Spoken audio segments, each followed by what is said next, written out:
Hello, welcome back again. My name is Alliance. Thank you for being here. Today I'm with my husband. And that's because we're going to be talking about marriage. We've been married for 4 years, so we've learned a few things. We just want to see if we still see marriage the same way from when we started dating.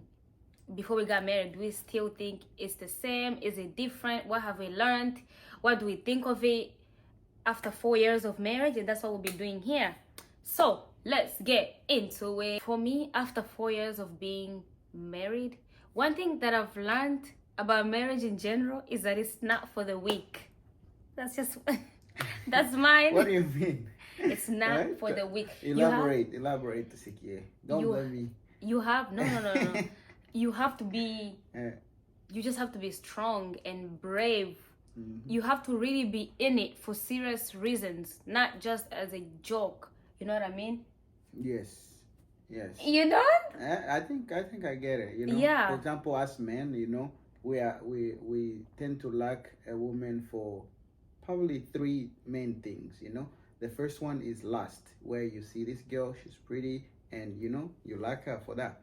And if you go into marriage because of that, then obviously that marriage won't last, you know. And the second one is you know, the first attraction, like you hear it as love at first sight, where you guys just, you know, hit it off and you had a really good match. And I guarantee you that doesn't last past 6 months, you know. It's known as honeymoon phase, where both of you guys are seeing each other as butterfly and rainbows. Even if he snows, even if his mouth smells, like, you won't see that. All you will see is, wow, look at this angel, you know. And the third one is you took your time to get to know the girl, you know, you were attracted with things such as, you know, her wife material characteristics, you know, like how is she with her family, how is she with her siblings. When you visit her house, is it well, neat and clean?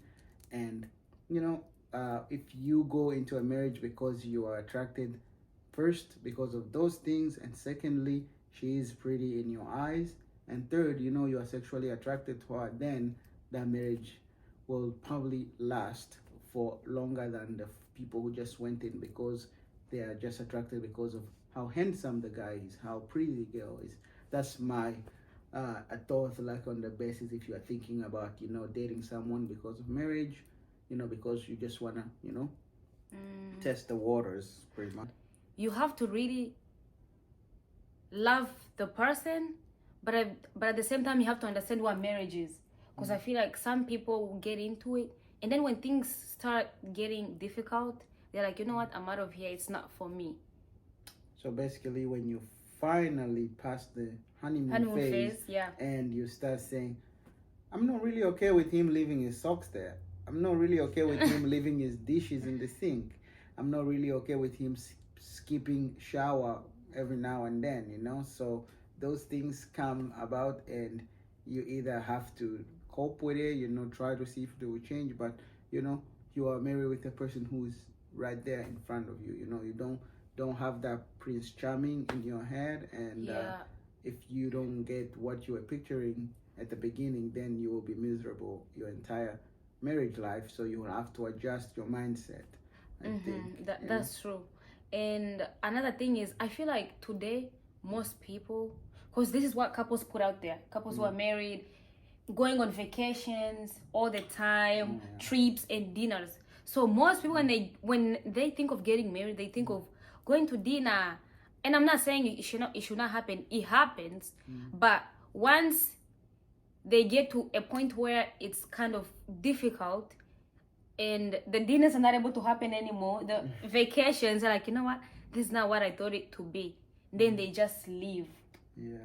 Or if you are on the vacation, you guys don't enjoy the vacation, but you keep looking for those Instagram worthy moment, and you forget to actually have fun. So to the outside world, it might look like you guys are having fun, but you guys were juggling, you know, gimbals and cameras and, you know, and this and I that. know, because let's just face it. It's always uncomfortable when you have a camera close to you. You know what I mean? So when I see those couples who are like, and I'm not saying you should not do it. I feel like if you go and enjoy your vacation, then after that you're like, okay, let's take a picture and go home, and then record some of the stuff that you did. That's fun. But I feel like some people record everything, every little thing. Then it feels like it's more about recording and putting it out there, but do they really feel it? Another thing that I think of marriage is, if you are not loyal, you are not able to be loyal, it's not for you.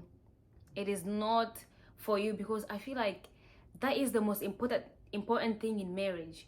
You are not out here talking to other men, you're not out here talking to other women. And I feel like, actually I've talked about this on my videos on social media, you are not out here entertaining women online, you know what I mean? You're not out here following them, liking their pictures, their naked pictures, because people post anything out there, naked videos, naked pictures. So if you're that person, you're married, but at the same time you're doing that, that's like, what? Yeah. Marriage is holy, and it shows that you have settled down. It's really big than what some people think of it to be.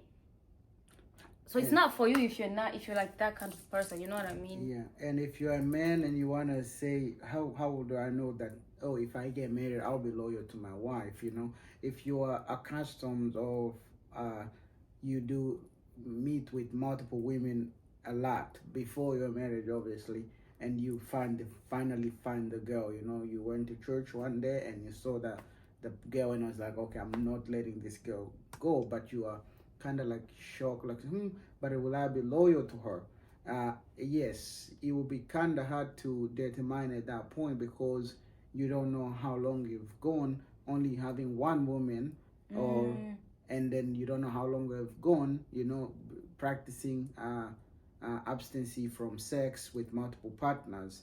So it will be unfair for you as a man to join or start a relationship with this girl who's innocent and nice, and then you all of a sudden thinking that, oh, you're gonna change overnight. You might try, but in marriage, like I said, there's ups and downs, and then when there's those down moments, you'll probably revert back to your old years, because you didn't give your body time to change those habits and be okay and with one partner. So if you're thinking of getting married, you have to stop, you know, you just have to stop. You can't be saying, oh, this is my man, girl, but this is just my side chick. Marriage is not like it's that. Not like that. You have to show your complete attention to that one special person. And if you say, when I find her, I'm gonna change, but you haven't, like, before you get married, you have to do changes. You have to make these changes that you think are important, because now if you want to change while you're in your marriage, yes, you might, but then you will have caused chaos between the marriage, like fights, and she'll be sad or he will be sad, because I know it's not only men, right? Even women do it. They're out here. But also I feel like sometimes, in most cases, it's easy because women know that I'm supposed to have this one person and settle, you know what I mean? I feel like in most cases, women are able to just be like, okay, I'm gonna change. Well, I'm gonna touch more on men, but like, just imagine this: men are the ones who usually are in the women DMs and stuff like that, right? Now imagine you got this pretty woman, and you're still doing that. I'll guarantee you, one day, just take her phone and go and see how many DMs, how many good-looking men, way more than you, who she ignores because she put you above all of them. And then if she finds you giving attention to other women, you know, you can kind of make her feel like, why am I trying, you know? Look at all these other men who are asking me out, and I'm saying no to them because I'm trying to build something with this guy, and he doesn't show any appreciation. So don't think that you are a player, you know, good and da-da-da-da. No. For every 5 women you ask out, 10 or 20 men have asked your girl out and she said no, you know? So yeah, and you are one of them, just one yes, it's going to devastate you, you know? So don't do that, you know? In marriage, you can't do it. You just can't do it. I think the simple word for it is that marriage is holy. Marriage is holy, clean, something clean. You make, you is it a covenant with God, and then your partner. It's so holy. It's like you have these vows. It's like you swear. You know how people go in the military and they swear to just fight for their country. It's like that. You decide, I'm gonna fight for this one person. We're gonna fight for each other in our marriage until death do us apart. It's holy, and if you're in it, but then you have one leg in and then one leg out, things do not always go well for you. You know, like, and for your marriage, it's too holy. You have to understand that. And I feel like we've talked about the negative side. Talk about the financing in marriage too. Oh, So yeah, that's also that's a big important. one. Yeah, because so money. You start. yeah. Well, what I was gonna say is, both the women and the men, you are up to that point, you are single. You are basically a dictator in your life. You can make decision about money anytime. You go watch a movie, buy the new iPhone, put nails on, send money to Africa. You don't have to consult anybody. And then when you get married, oh boy, now it's like, oh, there's that second person who you have to consult with. It's like, is this okay? Yes, no, and then you guys will have to figure out a way to do that decisions are there. Don't just make decisions like you are single. You are not single anymore. You have to get your partner involved in the finances. Yeah, it's like a relationship of a president and his or her vice president, right? I know that you have to consult or tell the vice president. If you're the president and you have an idea, you tell your vice president that, oh, I have this going on, what do you think? And then you all kind of like agree on it and talk about it, and then you go ahead. But some guys out here some guys,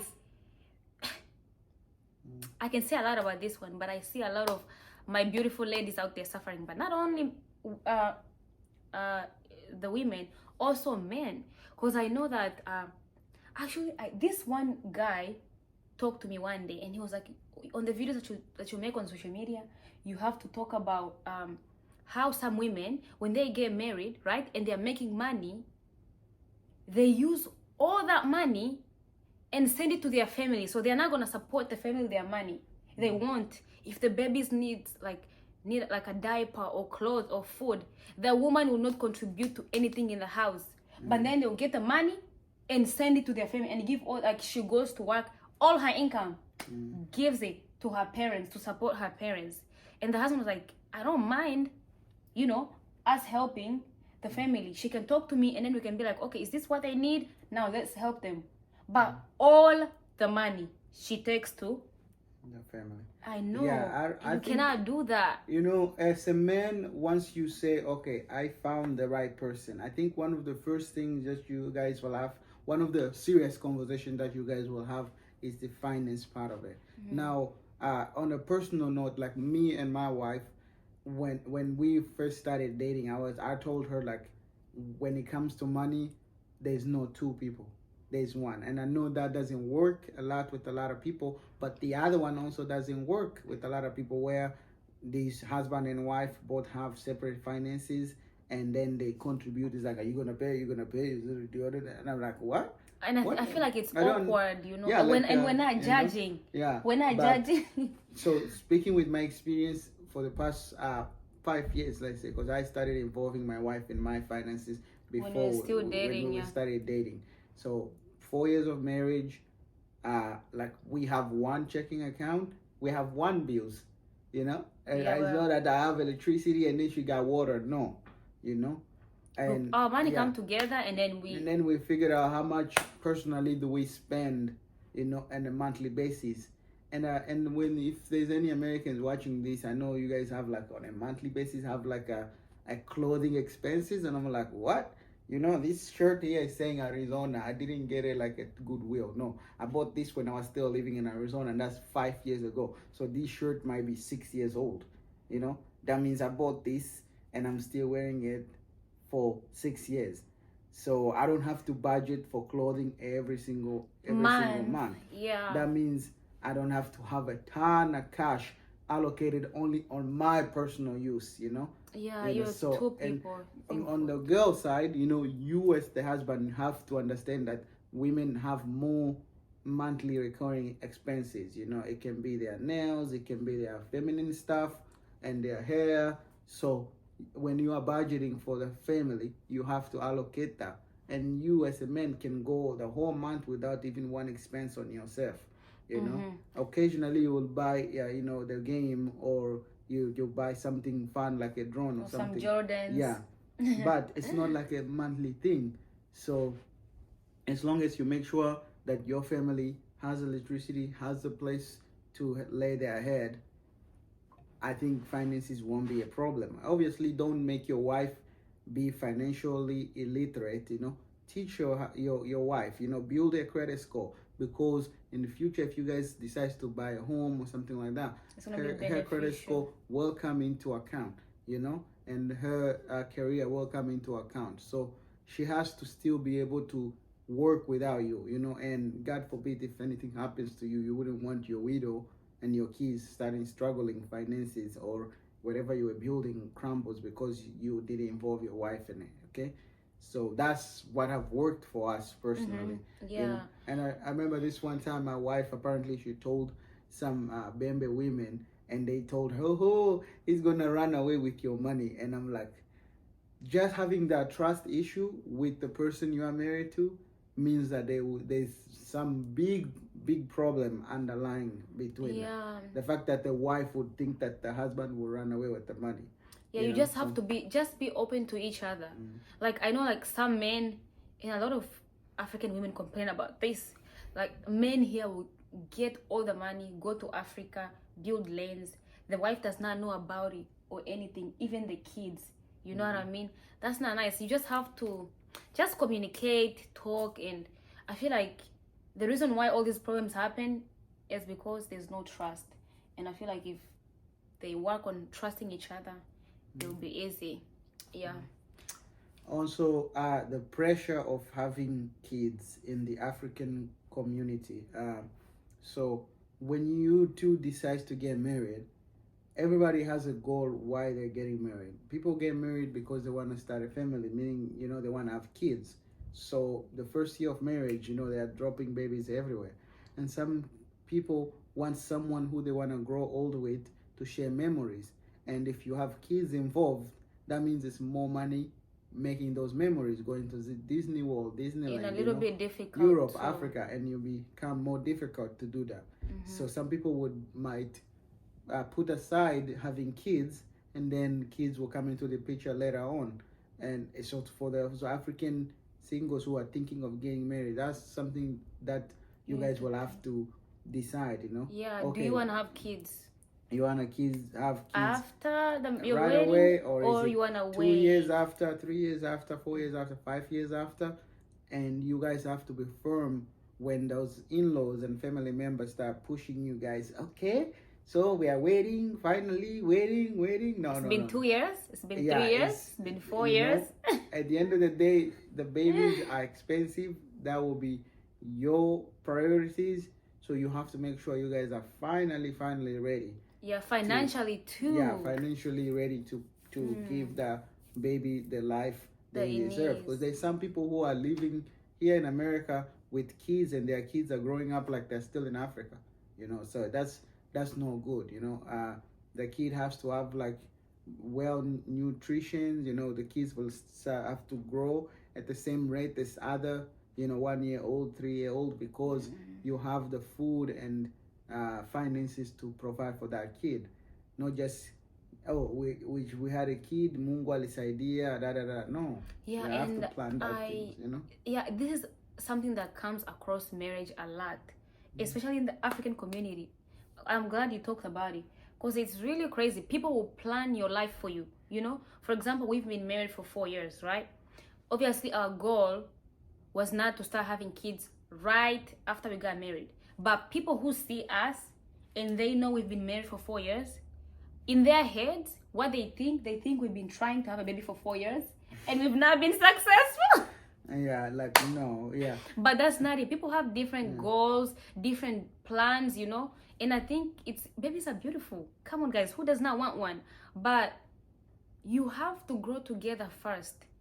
I mean, marriage between two people is not easy. So imagine bringing in a third person.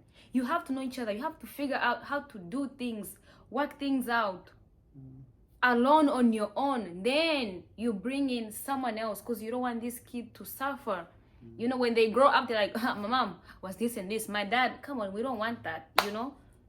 Yeah. On the serious note also, you know, we are technically first generation in America, like, you know, kids our age, 20 or to all the way to 30 years, newlyweds in America. And after you got married and it's been 2, 3, 4 years and you're still renting and you're still maybe living with your parents, you know, some cultures are like that and some cultures are not like that. No, you as a young person who had the education from here in the US, you have a certain obligation to lift your family up, to start building wealth that if when it's 20 years down the road, 30 years down the road, when you are older like your parents, you have to have something to show for it, you know? Yeah, you don't want to have to be in the same position. And we're not talking about go kill yourself, be a millionaire, no. But at least be financially stable in a way. Let's say in your house, if you slept hungry one day, you don't want you and your family and your kids to go through that. Yeah. So we have to do better financially, physically, in many ways into our families. Yeah, and you have to build a reputation for You're tired? the whole African community in general, because if you guys are known to white people, the landlords, saying that, oh, they never pay their rent on time, or they always wreck your house, you know. So when you guys are getting married, what kind of reputation are you leaving in the community? You know, the people have to be able to rent to African community because they see how you took care of their house. It was clean, you know, and because you are the light of whatever we're trying to build in America. You know, look at the Indians. You know, you always see Patel when you go to 7-Eleven or to any motel. Is that a coincidence that they all own these motels? No, someone started way back and it's like, hey, we're new people in this country and we're not here to drink and get drunk. No, we are here to start something. And they monopolize the motel industry, you know. And I think Vietnamese have the pedicure, right? Like the Vietnamese, yeah, Vietnamese, you know, and the or Chinese, Philippines. So they have like the pedicure, you know, like nails. That means Africans, we have to figure out one thing that we have to be really good at. If it's farming, you know, let's do that. If it's husbandry, you know, let's do that. Yeah, families. By buying land and leaving those to our kids and their kids' kids and so forth like that. Then in 2021, people will be saying, do you know why, like, all the landlords are Africans, you know? Yeah, because you made smart decisions when you were starting your families young, you know? So, and a lot of people usually just exit the video once you start speaking things that they know is true, but they don't want to do it, you know? So. Yeah, I like the point that you made about having a good history of renting, like, because I think a lot of people do that. When they are renting, you go in the house, most of the people, everything is broken, you know what I mean? It's not everybody, obviously, but you want to have to be able to leave a good reputation. I think that's a good point. And yeah, I think another one that I would like to talk about is that marriage is not easy, but it's doable, right? It's not easy, but it's doable. Anyone can have a good marriage, you know what I mean? But the most important thing to always remember in your marriage is reading your Bible together, praying together, you know what I mean? Because I feel like for us where we are, if we did not rely on God, it was not going to happen, you know what I mean? Because we can only do so much as human beings, but also God does more. That's also one part of it, you know? Because it's very holy, like we said. It's holy. It's not something that you can just do, and you know. Yeah. I guess to conclude also, another big thing that makes marriages not last is involving outsiders into your family. So people in marriage, it's never a straightforward road, you know. You will get these days where you will come from work angry and then you can have a little shafafo at home and at the end of the day, you guys are gonna be fine. But if you had involved your mother or your mother-in-law or your neighbor, you know, to them, even if you guys, once you guys have settled and come down, to them, they still have all those images that you painted about your wife, about your husband, you know, and they can have starting adding more details, you know. So at the end of the day, you will end up seeing that if you didn't involve your mother-in-law, if you didn't involve your mother, your family could have lasted, could have fought the problem you guys were having, and it could still be together. But because a lot of people got involved, it just got so messy, and there was nowhere for us to try to rebuild, and our marriage ended. So a lot of people are like that too, you know. So don't involve a lot of people. At Yeah. the end of the day, it's only the two of you. Yeah. These people will come in and talk and go to their houses, but at the end of the day, it's you two. Yeah. That I feel like that's one thing that, you know, we came to realize so deep later on. You know what I mean? Yeah, and it's good to have to get advice on outsiders, but don't say, hey, so and so and so and so and so. No, talk to them. They've been through it before. You know, say, how do we manage money in the family? What, are you guys having money problems? It's like, no, we're just planning ahead. Yeah, we just want to know. Oh, Don't so, be like, my husband, yeah, my you know, wife. I say, can you believe me? He sent money to Africa without asking me. No. That guy, yeah, he sends money to Africa without asking me. Yeah, they go and talk about you, like, no. and it's so just, and can, then, I also wanted to talk about in-laws in general. You will meet a lot of good in-laws and you meet bad in-laws, but do not let that affect your marriage. But also, wherever you get married or wherever you marry, any family that it is, where your wife came from or where your husband came from, some people in there will give you good advice and some people will not. Some mother-in-laws will want their sons to succeed in their marriage, and some will not. They will be jealous. These things can happen. So you just have to be smart and know how to deal with it, you know? Yeah. So, well, thank you guys for listening. You know, he's yawning. I think he's so tired. So I'm going to end it here. Yeah. Well, okay. Well, thank you so much. But anyways, we're still learning. We're still learning. But this is just what we've learned in 4 years. Sounds like a lot, right? But we're still learning. Yeah. Hopefully we'll do a 10 years, 20